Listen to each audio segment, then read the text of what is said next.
here we are. We're talking football because of the draft last week, hmm the virtual 2020 draft. And what were your thoughts on that? So there was a lot to grab from this draft.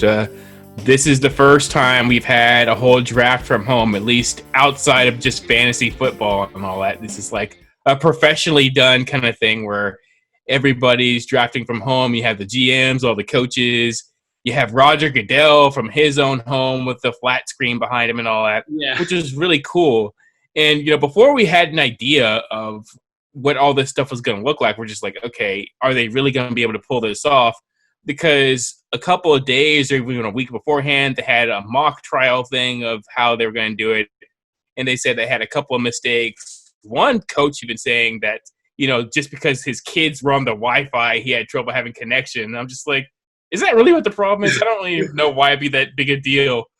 right. But it seemed pretty, not necessarily flawless, but I mean, it was definitely a kind of thing where I could see them doing this again. Like, why not? It didn't seem too different from the regular draft. Right. A couple points on that. Like I was amazed at the technologically, like all the tech that seemed to run very smoothly. It Oh, was yeah. the few things that there's a few times where they thought they were going to go to like a highlight package and the announcer's like, oh no, we're not doing that. There were a couple of those. Um, but I felt like it was I was very entertained by the whole the whole like presentation and Yeah. as people say, like the NFL is never gonna is always gonna come through in a way to be able to like present and like market and do that. Um, the one thing about them, I could see them maintaining certain aspects of this. To me, it felt kind of like a longer selection Sunday. hmm The way that you had the live look-ins at GM's houses, and it felt very like it felt cool, like seeing everyone like in their homes and doing all that. hmm The one thing is, I I I I think that given the fact that this was supposed to be in Vegas and the potential of hosting an event like that in Vegas and just what that's going to do for the league, um, I don't see them quite like doing like a total virtual draft, Yeah. but I do see them kind of like one thing, and this is from Bill Simmons. I was watching their recap show, and they were talking about this might lend to them scaling down the number of people that are involved in making the selections. Yeah. And like I think from a GM perspective that had to have been so it had to have been so much easier to focus and make decisions when, well, I say that when their kids are in the room, but like not having to argue and bicker with so many different other people, that hmm I think that I could see them sticking with a smaller amount of people. And I was curious to wonder, and let me know what you think, if that had to do with like the fewer number of trades.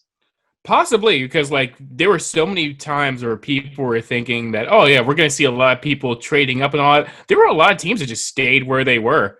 I Yeah. don't know if it's because there are a lot of arguments as to why certain people stayed and some people decided to trade, and we can kind of get into that later, especially when it comes to the Falcons pick, because a lot of people were expecting the Falcons to trade up or even trade down.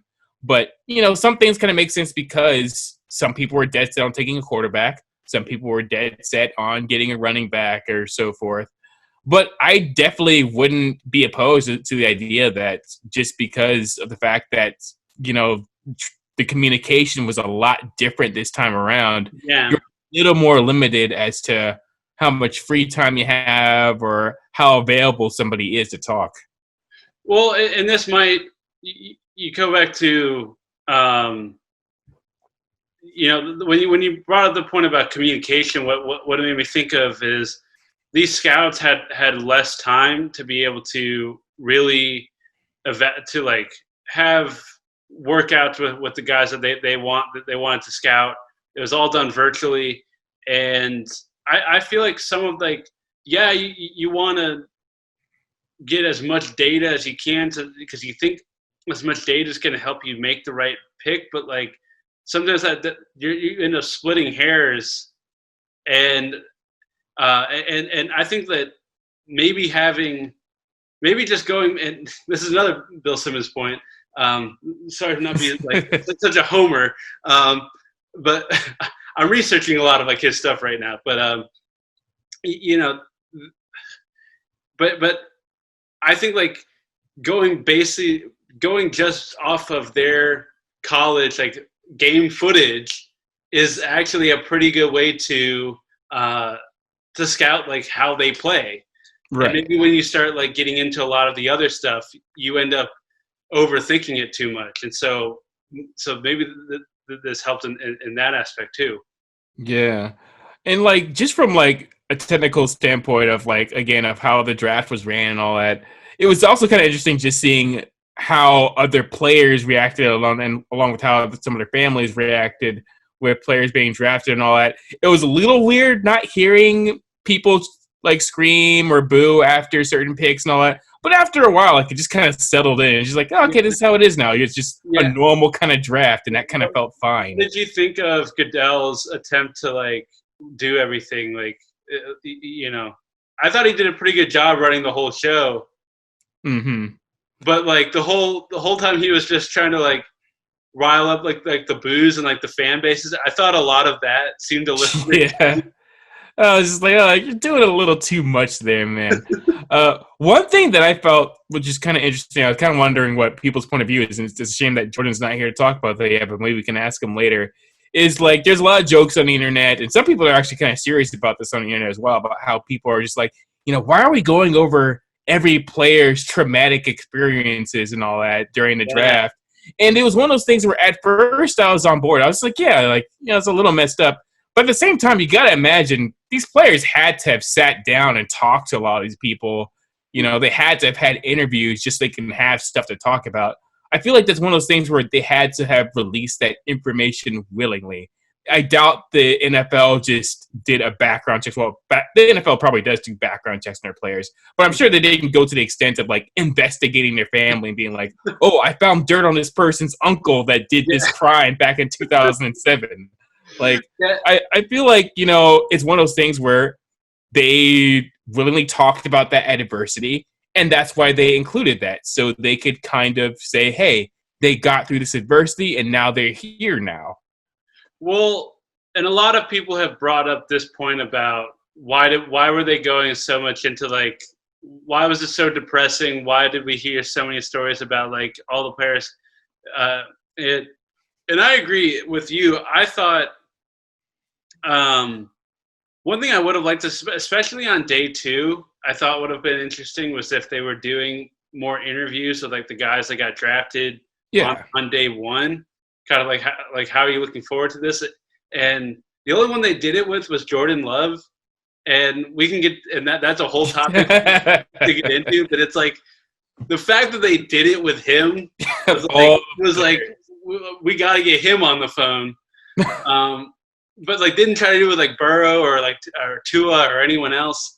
But I kind of think one of the reasons they were they went down this path was because you had like the players with their families like in like there, so like and like into everything that they're saying live, and it's like say you're asking like tough questions to one of the players and they don't have a good response, or they say something like about another player, or they start breaking down the pick too much and they start like talking shit about like someone, like the players that are getting drafted, like their families are on the screen. Yeah. It's like I feel like that's good. That could, I think that's one thing they might have been trying to navigate around. Yeah. Because like, that definitely is kind of awkward if like their family is actually there and all that. So, it was kind of weird finding that boundary of just like, okay, what's interesting and what is revealing a little too much. But I mean, like for the most part, families kind of conducted themselves pretty well. Yeah. And it's also like a testament to the fact that, hey, welcome to the NFL. You're a professional now. There aren't going to be any secrets anymore. Yeah. Yeah. Very true. So how did you, what were some of like the surprises? The surprise for me definitely was at first, definitely the Eagles' second round pick with Jalen Hurts as quarterback. Mhm. And it's not like surprising the fact that I don't understand the pick. I understand why they did the pick. It's just the fact that it was the fact that they did it as high as round 2, and it was the fact that it was Jalen Hurts. Because, yeah, we all know like Carson Wentz is injured, or he gets injured a lot. And the fact that they needed to have a solid backup, because with all the backups that they've had so far, they've all been these 42-year-olds that's not going to take them over the hump anymore. Yeah. And they already let their Super Bowl winner walk away. So they're going to have to try and at least get some kind of quarterback that can take things over just in case. It's just the fact that they said that they talk, and what's weird is that they talk to Carson Wentz about it, and apparently Carson Wentz is okay with it. I don't know how truly okay he is with it, because if you're really supposed to be the franchise quarterback, so where he's 27, you would think that he would be a franchise quarterback for at least another 5 years. But with this pick, you're wondering, is he going to be there another 5 years? Is he going to be a starter another 5 years? Well, and this is the conversation to have with the Packers taking Love. In that situation, here's how I look at, because there's no getting around. Wentz is better. I mean, if he's healthy, he shouldn't be worried about losing the job to Hurts, and so I can understand it from that perspective, and I can understand, and I feel like from him having the injury background, it's like he wasn't there for the Super Bowl. Yeah, like he's a little bit understanding that this isn't because we don't think Wentz is capable of being our franchise quarterback for years to come. It's we need insurance, and Jalen Hurts has played for 4 years. Dealt with the transition to Oklahoma very well. So you're bringing someone in who can who I think Wentz is looking at like, oh, I understand if I'm hurt or like something happens, we have a guy that can come in and can like learn under me, learn the system. Yeah. I think from the Rodgers standpoint, it's like I have 4 years left. We were, we were one game away from the Super Bowl. You've never drafted a wide receiver or tight end since I've been here. Yeah, exactly. That's what I was going to go. It's just like, where's the help that he's supposed to get? That's going to help him get back over the top again. Yeah, and so who's the receivers? So at his juncture in his career, it is that point of like, you either stick with me through the rest of my career, or like, or it's just a different stage of his career where he's still on top for a limited few years. So it's like, you either talk to him about the reality of you're 36. We don't think that you like. Let's have that conversation. Or okay, we get it. You're still going to be here for another 2 or 3 years. We're going to keep trying to make this work with you.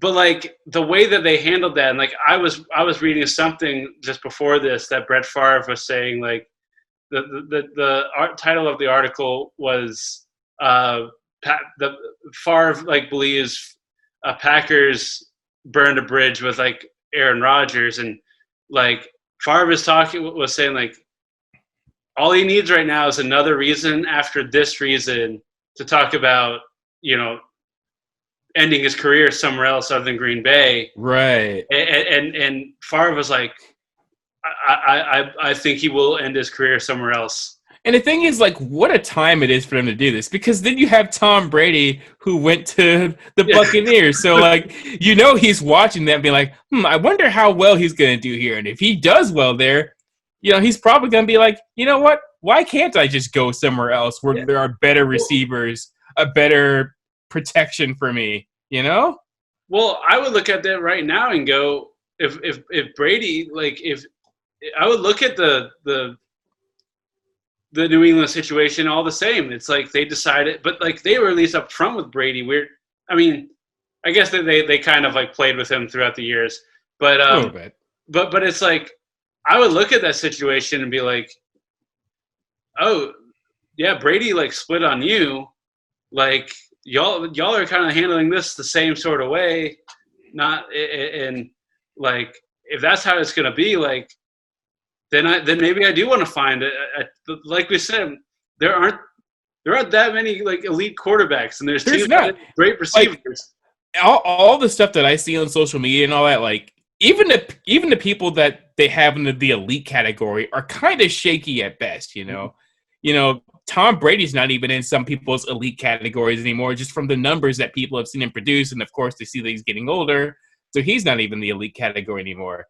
So then when you look at Aaron Rodgers, who's kind of struggling mostly because he doesn't have, the kind of pieces, some people are still willing to put him in the elite category. I would agree. Who else are you really putting there? Lamar Jackson's definitely there for sure. Yeah. Deshaun Watson could get he's had his injury issues, but like I think Watson's in that. Yeah.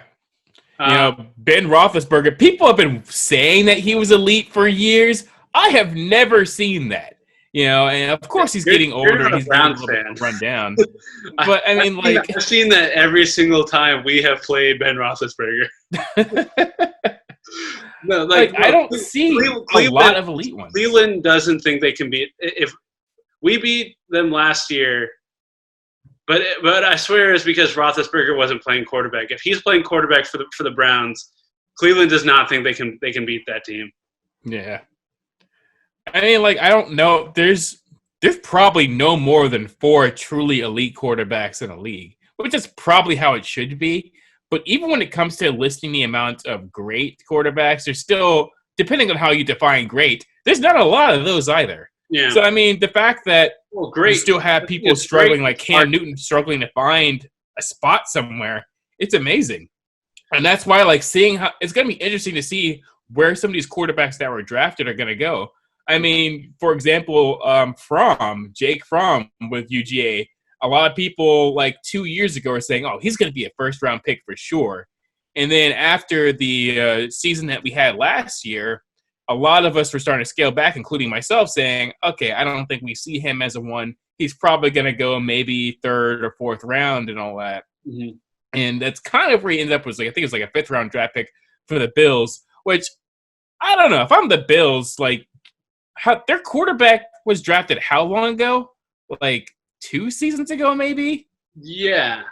But I thought Josh Allen, right? Yeah, Josh Allen. Yeah. And I'm just why would you choose? Isn't he one of the up-and-comers? Yeah. I mean, and he still has a little bit of room to go. I still don't think Josh Allen has hit his ceiling at all. He's going to improve his mechanics a little more. He's still a little rough around the edges. But if you wanted somebody to back him in percent, I mean, I guess you still drafted him 5th round, so it's not like you intentionally got themselves a starter or anything. Mm-hmm. But it just kind of felt weird to me because it's not like Fromm is really going to take them over the level of over the hedge. Now don't get me wrong, I still think Fromm can definitely compete with the current starter and Josh Allen. I think he can definitely give him a run, but he's not going to take your team over the top anywhere. Yeah, but this was the comment that I kind of liked with the Jalen Hurts pick, where the guy said, and this could have all been smoke, but the guy said we want to build we want to have a quarterback a quarterback tree or whatever. A quarterback. He wanted to stockpile they wanted to stockpile quarterbacks, and this honestly isn't a bad strategy out there to for teams to be doing, because if we do value quarterbacks this much, it's kind of if you put, and this is kind of why I also this move for Jameis and going behind Breeze, and I think you're going to start to see this a little bit more of, teams draft quarterbacks, they don't pan out. You end up with teams that like, oh, we need to trade for a quarterback. Well, if one of these teams ends up having a guy on their team that's doing that's I mean, look at the way, with the Patriots with Garoppolo and Castle for all those years. It's like, if you can have a guy that like teams want, now it's like, oh, we'll trade. You can start trading quarterbacks for three first round draft picks, or not first rounds, but like multiple draft picks, and it's like that's kind of a way to be able to. And I can also kind of appreciate just the realism behind some of these picks. Like you do, yes, some people really like to have their loyalties. Arthur Blank is definitely one of those guys with the Atlanta Falcons where he kind of pays people based on loyalty and how well he trusts them and all that. But I like some of the teams that make these picks, like the Packers, unapologetically being like, look, we have to think about the future. Does it look good on us? Maybe not. But, down the line, you might thank us later for making these picks. And I feel like this is something that's going to pan out really well for the Eagles. God forbid if Wentz has another injury to where the Eagles are going to be once again thinking, how are we going to get through this? Now, of course, they're still going to have to draft a lot better just to kind of support their quarterbacks. Yeah. Because, they're regardless of whether Hurts even beats out Wentz, which I don't think that's going to be the case. If Hurts comes in, it's just going to be because Wentz gets injured. It's going to have to be one of those things where they're definitely going to have a lot more weapons to help support their offense because they're not going to get far, especially in the playoffs, with the kind of rosters they have. They just kind of been scraping by, and props to them for scraping by the way they did that last season because I don't know how they did it. Yeah. But it's crazy how some of these teams are going to be following suit with some of their quarterback selections they made. Well, I think that this draft is going to be interesting. This is going to be a fun draft to watch pan out over the next like five years or so, because I think everyone's going to know like you're always going to be remembered as a guy that was taken in the virtual draft. Yeah.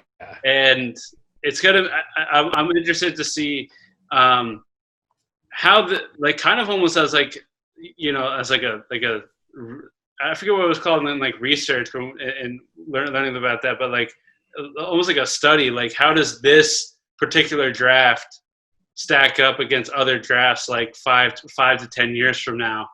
And I definitely I'm interested in seeing where the Dolphins are going to be at because they got Tua, tank for Tua, and it's one of those things where they're kind of worried about the injury, but at the same time they got themselves some prime time people that can kind of help support the quarterback. Like they bolstered their offensive line a lot more, getting Austin Jackson from USC, and they even got an offensive lineman from Georgia.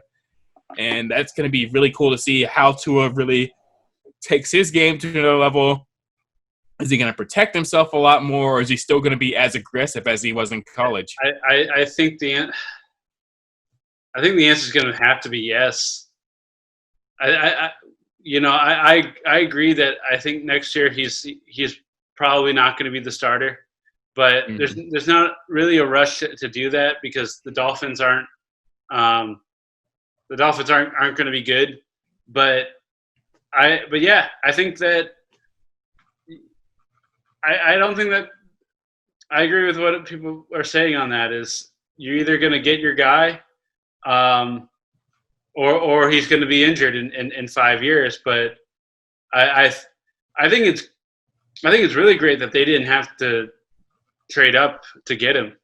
Oh yeah, they got him where like their pick. The first 2 picks were definitely predictable. We all knew Joe Burrow was going to go to the Cincinnati Bengals, and we all pretty much saw the Washington Redskins taking Chase Young.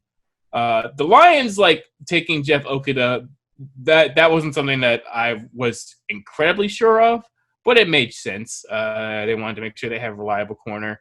And then with the Giants taking Andrew Thomas, I don't know if there was anybody else. I think people were saying that the Giants were going to take Simmons. I think a lot of people were expecting them to take Simmons, and they didn't.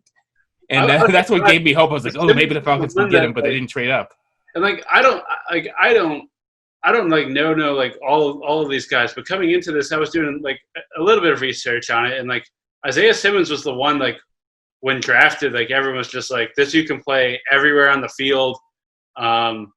It's surprising how a guy like that, there wasn't a need for him sooner, because he just seemed like he was like the guy that every analyst is like, this dude's like a lock. He just looked ready, like as ready as Deion Jones looked, but even better. He can do everything. Rush the passer, he can cover. Mm-hmm. He has the right speed for a lot of teams. Like, it's gonna be fun seeing him play and see like how well he fits in, especially with the Cardinals. That's a really good fit for him. I think that's gonna be a fun team. Like a lot of young guys on that. I forget what's the quarterback's name. For Murray, Kyle Murray. Yeah, Murray. Yeah, I think that's going to be an exciting team. And then were you surprised about the receivers? Because this is such a coming into this, it was billed as like one of the best receiver drafts in a while. Yeah. And the first one is the Raiders at. I'm trying to think. Just see what number this is. But it's like middle first round was like when the first receiver goes off the board, and before then, it's a lot of offensive linemen and like defensive players. Yeah, and that's why, like, I thought a lot of teams probably felt like they had a chance to grab somebody they didn't think they had a chance of getting, just because they saw a lot of, like, offensive linemen getting taken up. A receiver for the Raiders does make sense because they just never really looked that explosive offensively. So hopefully that kind of works out for them.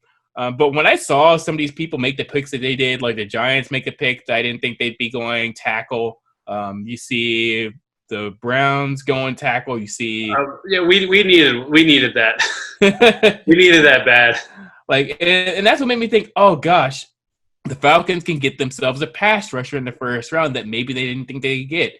So I'm thinking, oh my gosh, Ken Law's about to drop to us because the Giants didn't take him. You have all these other different teams that didn't take him, and of course, Kyle Shanahan swoops in and takes him for the 49ers. And I know a lot of the Falcons fans were ticked off. But, going into, like, some of what the Falcons picks are with the A.J. Terrell pick, I wasn't thrilled about getting a corner in the first round. It was one of those picks where I was just like, if we go corner again first round or just really anybody else in the backfield first round, I wasn't really super psyched about it just because we knew just how important it was for the Falcons to get a pass rush this season. Even when they didn't have some of their prime cornerbacks like on the team, the Falcons seemed to be doing a lot better whenever they were able to rush the quarterback. As long as they get some kind of pressure on the quarterback, their backfield was doing fine. Yeah. So getting A.J. Terrell, I guess, does still make sense because you lost Desmond Trufant and you still need to have somebody that can take over him. Because let's be honest, the people that say, oh, yeah, well, the corners are ready. Sheffield is ready. Or we think that what was the other guy's name? He was like a second-round pick for the Falcons. He was a second round. I forgot, but he was like a corner that was in the second round that he's still kind of developing. And to me, the Falcons really needed somebody. So Simmons does make sense. I feel like he's defined way too much by the championship that he lost in against LSU because LSU burned everybody. But I think that he can do really good. I mean, he's a really good person that's good at still doing man-to-man, and Trufant was good at man-to-man. Right. They do say that he's worse at zone, which I'm hoping he gets better in because for whatever reason, Dan Quinn and the rest love doing zone with the Falcons, even though we get burned in zone all the time. Mm-hmm. So hopefully that kind of pans out. Well, it fits Dan Quinn's system.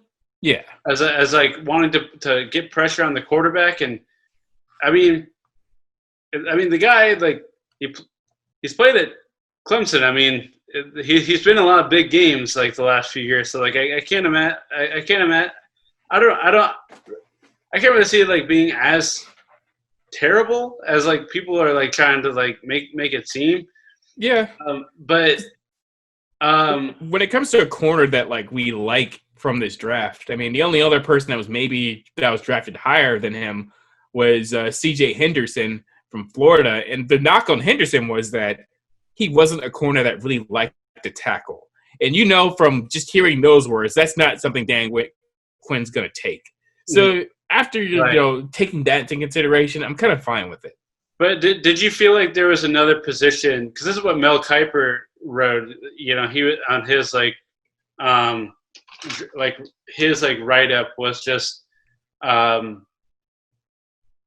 he was saying the Falcons weren't a cornerback away from getting to the Super Bowl, and that there were other areas. So yeah, if anything, they are a solid defensive line away from getting to the Super Bowl, I think. And that's why, like, a lot of us are pretty bummed out that we got a corner.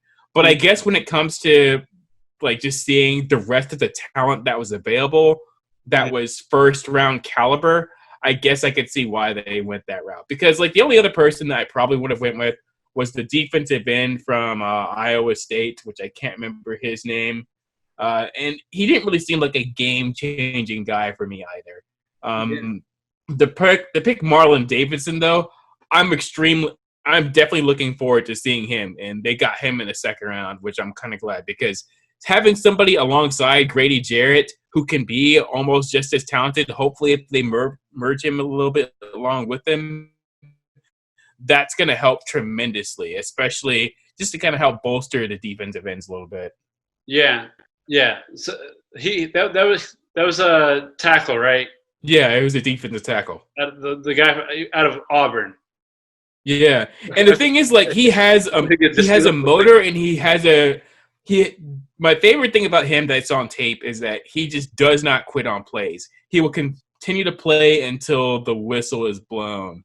And there was one where I don't know if it was where he was literally chasing down Russell Gage, who plays for the Falcons right now, one of the fastest wide receivers we had, and he was chasing him down all the way to the end to save a touchdown. Like, that's something you love to see on tape, and especially when, like, you see some of the Falcons struggle against a lot of the quarterbacks that tend to run and all that. You need a guy like that that's not going to quit and that's going to continue running after a guy until the play is done. Right. So overall, like, how do you feel about the team and kind of where everyone is positioned? Especially in relation to, like, the other teams, like what Carolina did and Tampa. I think, even though a lot of people aren't really ecstatic about some of the picks that the Falcons made, I think the Falcons did a good job just addressing their needs. And I think that addressing the need is all they really needed to do to kind of get them back into the spot that they need to be in order to really compete. They have another linebacker in Mykal Walker that's hopefully going to at least kind of take over to where Devondre Campbell was. You have DeMonte Casey. Casey is finally going to be in the safety position again. It's a position that he really thrived in and made the most picks in. And so that's really going to help them be where they're at. And then you have another center for the future, but he's not just going to be a backup center. He's going to be a guy that's going to help protect Matt Ryan even more, and Matt Hennessy, which, of course, they made all the Hennessy jokes with the jerseys and all that. But I think this is a good draft by Dimitroff. I think it's one of the more underrated ones it's going to have. And not just to say that they just made the perfect picks for the perfect players and all that, but I think they drafted a lot of guys that can do more than one thing. They have a lot of people that have hybrid roles, and Quinn loves to do that. Quinn loves having players that have hybrid roles. Yeah. And I think, we have to keep it in perspective where, these are guys you're getting. Yeah, you love to get a guy out of the draft that, like, turns your fortunes around next year, but that's not really how football or, that's typically not even how basketball works. I mean, these are, like, if anything, I don't feel like anyone taking this year, taken in the draft is what's going to sway a Super Bowl next year. I think it's you made the moves in the offseason for a reason, like, bringing in Dante Fowler and Todd Gurley, and, like, making, like, the other moves that were made this year, like those are the ones that like you're looking to like be like the real difference makers. And so it's like if a rookie can come in and fit the system, like I think that's what you're hoping for. Right, exactly.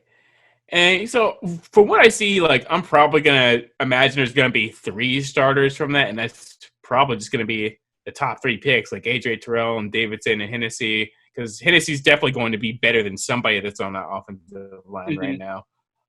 Walker, I don't see Walker beating Foye Oluokun yet. Oluokun has been a proven player that's going to be well down the stretch. Now, Jalen Hawkins might be able to find a spot, depending on if Keanu Neal can be healthy again. If, God forbid, Keanu Neal gets injured again, they're going to need Hawkins to step up. And I guess technically the new punter, Sterling Hofrichter, I can't remember. I don't know how to pronounce his name. But he's like the surprise person they got in the 7th round. And a lot of people were just like, oh, why have we wasted 7th round pick on him when you can just get him as an undrafted free agent? But I guess they felt strongly about him and being a really good punter that can have some really good hang time. And from the fact that we saw Bosher get injured for a lot of the season, Younghoe Koo is still a good field goal kicker. He's probably not going to go anywhere. But Hofrichter is another one of those guys where he's a hybrid guy. He's a really good punter, and if you really need him to be, he can also kick field goals. So, that's a win-win for them, I think. Yeah. Well, I don't have too much more on the actually the one other I want to – what did you think about were you surprised about the Patriots not taking a quarterback? I was a little bit. I don't know if they have any plans on like free agency anywhere else, possibly. Mm-hmm. I would have thought that Belichick would have had a guy in mind, especially just even going second. If there was anybody that I expected to take a quarterback in the 2nd round, I thought it would have been the Patriots, not the Eagles. So it's going to be interesting to see how they handle that. So my first comment is definitely interesting that teams like the Packers and Eagles took quarterbacks and the Patriots did not. When they probably could have something like Jordan Love was probably something that would have made a lot of sense. This almost seems like something that just feels very Bill Belichick like, where most teams are wanting to rush to fill the quarterback position. Yeah, and he is kind of because I see him looking at the roster that he's got and trying to retool the line, defense, all the fundamental positions, and seeing what he has in the quarterbacks, Stedham now, and I forget who the other guy is, the backup. But this just feels like a Belichick thing to do, to not, when everyone else is would be rushing to find that piece. He's trying to almost kind of develop everything else, not panic, and be like, how can I retool this roster for and plan for, so that I can plug in another quarterback into the system. Right. Spend this time kind of retooling the system. Yeah. I'm just looking at the quarterbacks I have right now, and just Hoyer instead of, I'm just like, dude, what are you doing? I think it's more of a long play. I'd rather we could win 9 games if we don't make the playoffs next year. That's fine, as long as we're able to retool the roster a little bit more and plan for an era or a day where we have the line, we have the defense, we have the whole kind of we have the scheme we're looking for to develop. And it's what's odd about this is and this can get into the whole, how do you build a football team? everyone says you got to have a quarterback, and yet it sort of seems like if there wasn't such a pressure to have a quarterback just to even like sell the team, the way it would make sense is you make sure that like the quarterback has time to throw.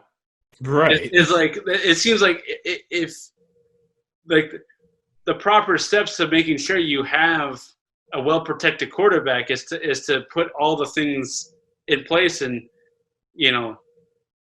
to control the ball, defense, bring in a good defense and all that, like, and I wonder if like Belichick feels like because he's won so much, he has a little bit more time to be able to like build the roster back up before needing to find that next quarterback. He's definitely done more than enough to earn that kind of time to do that. Yeah. I don't know how much time though he kind of has his mind as to how long does he want to go through a rebuild process. Right. Because as old as he is, and after losing his star quarterback, how much longer do you want to go with the Patriots is what I kind of want to know from him. But I guess that's something he'll never really disclose. So I could see this going one of two ways. Either he wants the challenge of trying to restore the Patriots to like a solid foundation, so that if he were to if he retires, that the team is rebuilt to a point that's like, I got us back to this point. Or it could just be Bill Belichick will die on the field. Yeah. Like that's just where he wants to be forever. Well, I'm definitely going to look forward to seeing how that ends up. Because I like the more we talk about the Patriots, the more interested I am in seeing how they go more than like anybody else, really. Yeah, this is going to be fascinating because this is the thing that every year, as a Browns fan, we always do the thing like, we've had 29 quarterbacks in the span that the Patriots have had one. And we always do this thing like, it's in a league where like there's no lottery for draft picks. There's no like, in order to, the league is set up for like, if you're bad, you will get good draft picks and then get good and then be able to beat the good teams. And somehow it's just it's because Belichick takes he steals all of our players and wins Super Bowls with them. But it's just like this perplexing thing is, how have the Patriots been able to do this with late first-round draft picks, sometimes no like first-round draft picks, just finding the right guys every year? And now they're the reverse Oakland, where like people go to Oakland to die. Yeah. But then like you would think that the players that the Patriots grab are the same way, but they end up turning them into stars. Like, it's weird. And there was something we said not that long ago that like it was Jordan who kind of mentioned like Belichick finding it's all in that Belichick cutting guys who believe they're becoming stars, and now they want bigger contracts. Mm-hmm. And it's really not this like crazy concept that if you're willing to give up some, if you're willing to sacrifice some of the things you really like, the team will be better. Yep. And so it kind of comes down to that, like I said, not so crazy concept that if you are selfless, the team does better. Yeah. Yeah, I can definitely agree with that. And so like, but I mean, and yeah, it's like you want guys that end up like asking for bigger contracts. They go to other teams. It's like there's a reason the team isn't one, hungry and the team isn't as fleshed out, it's because we're paying the quarterback like more than most of the team. And it's a hard cap. So if we're paying one guy like 35% of the salary, and I'm just like, I don't even know if that could just be a rough number. I don't know like how, like, but like a majority more than the rest of the team. Mm-hmm. Well, we can't pay for that offensive lineman that's going to protect him. Yeah. And I feel like the Falcons kind of start to see that as well. I mean, like, of course, they're not going to get rid of Matt Ryan regardless of how much they pay him. Yeah. But they're starting to look at a lot of the luxury pieces they used to have that they didn't really need, like Mohamed Sanu. Yeah, he was nice as a guy where, if Julio's covered and Ridley's covered, Sanu is that really tough receiver that can get you those yards.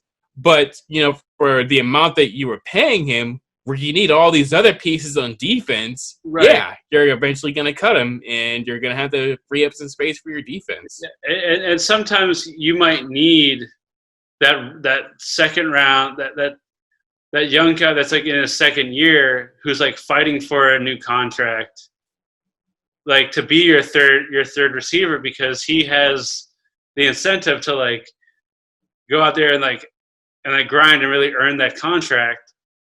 It's Speaking of that, like Percy Harvin possibly wanting to come back, I was just like, I haven't heard that name in forever. Right. And suddenly they're just like, oh, the Falcons is one of the teams that he might want to try out for, which I don't think that's going to happen because of all the receivers we have that are already good. But, if he does find his way on to some kind of team, I'm curious to see what he has in the tank. Is that because he's still good and wants to play? Or so with something like that, it makes me wonder, like, is he broke? Yeah, like what makes him suddenly want to come back after all this time? I'm coming back to the NFL after you've been gone for a while. It makes me just go, like, is it because you want to or because you have to? Yeah, because like if any receiver were to come back, you would expect to be Calvin Johnson because he was perfectly fine. But I guess like he's probably fine with money. He's probably the kind of receiver that has stockpiled his money and just like, I'm good. I was smart about it, and I don't need to come back. Like the guys and I love watching football. Football is a fun sport. Like, but do I blame anyone who's like in like their 30s, or do I blame like the Colts quarterback Andrew Luck? Yeah, Andrew Luck for looking at the life he has ahead of him when he's still kind of young and can have his health and all that. Like, do I think that they're making bad choices? No, well, especially not Andrew Luck because they didn't do enough to protect him. Yeah, but it's kind of like, what if like, here's the scenario: what if you could have like $30 million when you're 30 years old, or you could play like a little bit longer to make a little bit more, but you get more hurt, and maybe it's like, I don't know, lifestyle wise, I think if you can. I think if you can make that, if you're in the position that Luck made, and it's different for everyone. Like, if you are at his stage in his career, and you're getting to the playoffs, and you're fighting for, you could see, like, you could be playing for a Super Bowl or something like that. It's like, you want to be in that. But I think for someone like Andrew Luck, I mean, he kept getting injured, and I forget kind of like, I kind of forget like the after like Peyton Manning years, but like, what did Luck have like one really like big year? I mean, there were like 1 or 2 years where he made it to the AFC Championship game, but that was kind of it maybe. I've never really had like that many great lasting memories of Andrew Luck. Right. Where I'm just like, wow, he's really going to be like an MVP. I don't really Right. have the Colin Cowherd glasses when it comes Right, to. and that's what I'm kind of thinking is Luck was a smart dude, and I think like he looked at his career and he's like, yeah, like I should be a great quarterback, but like I can't even like there's honestly like my like people like you just said like people aren't really gonna remember my career, and if this is how it's going and I'm not even old yet, like imagine how it's going to turn out.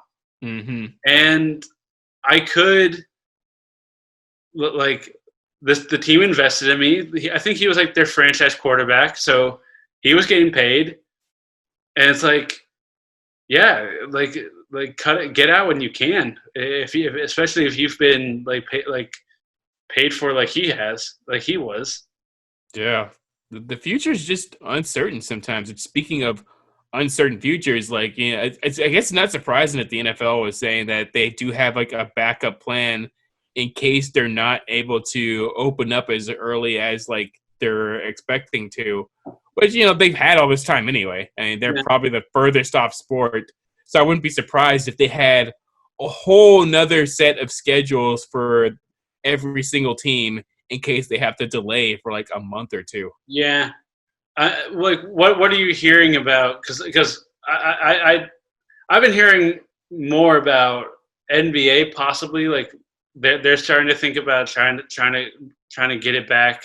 Yeah. But like so what is football? Where are they at right now? I don't know where they're at. Like I just remember seeing an article where like they said that they had a backup plan.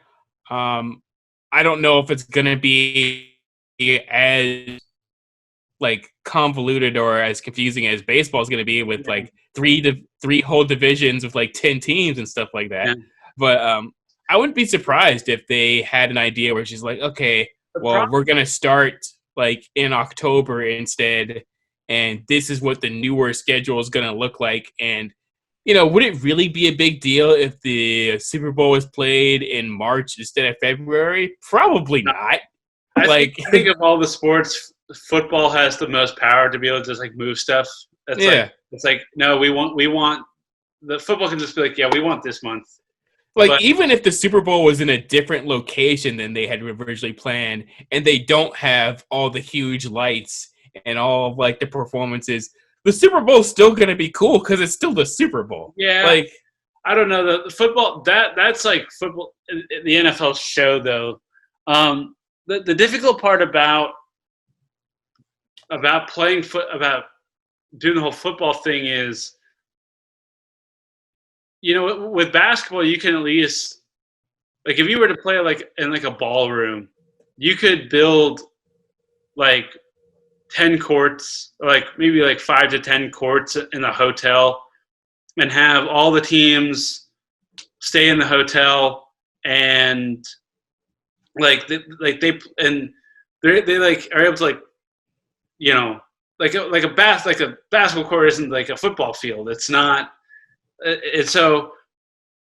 The point I'm trying to get to is how would you be able to put 30 football teams in a city and be able to do some kind of like quarantine bubble type scenario when like and maybe you use high school stadiums, you use college stadiums and things like that. And I mean, maybe, but I think it's much harder it'd be much harder to get that done. And if there's any, yeah, I don't know, like if NFL would be okay playing without fans or playing without like the big like well, they'd be in a lot better shape than college football. That's for sure. Yeah, true. But some of them didn't represent like the shield. Yeah. The way that just NFL like watching the draft. I mean, it just looked like the NFL. It looked like the way the NFL presents things. Right. Exactly. Like it didn't seem like a lot of changes were even there to begin with. Yeah.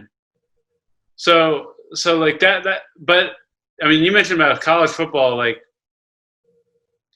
I don't know. I think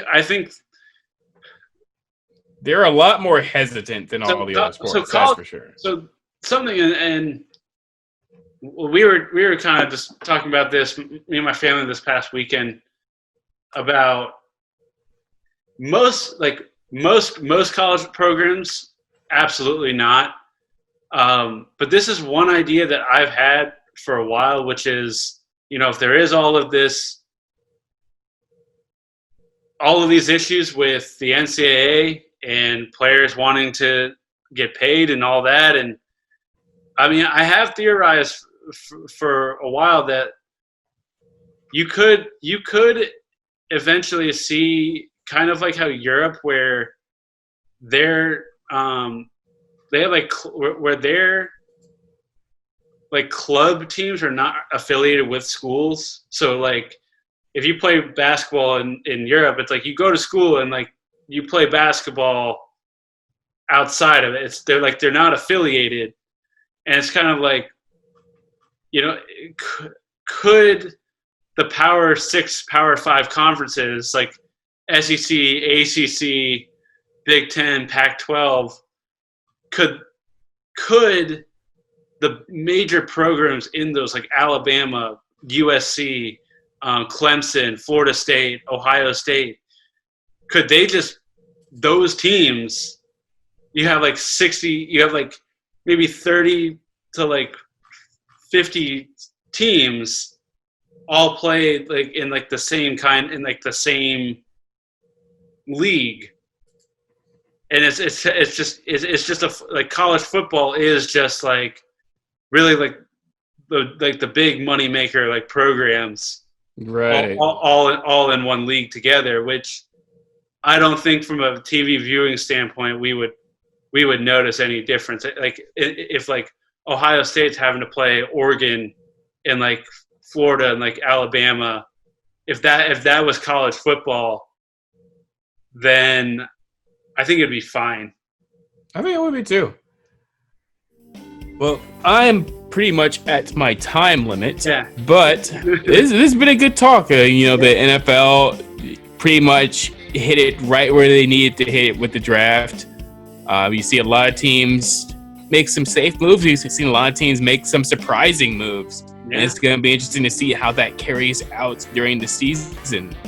Yeah, I thought that the whole draft was very intriguing. A lot to talk about and a lot to look forward to whenever sports happen again. Whenever it happens again. All right, well, we'll take it easy, Mike. All right, see you.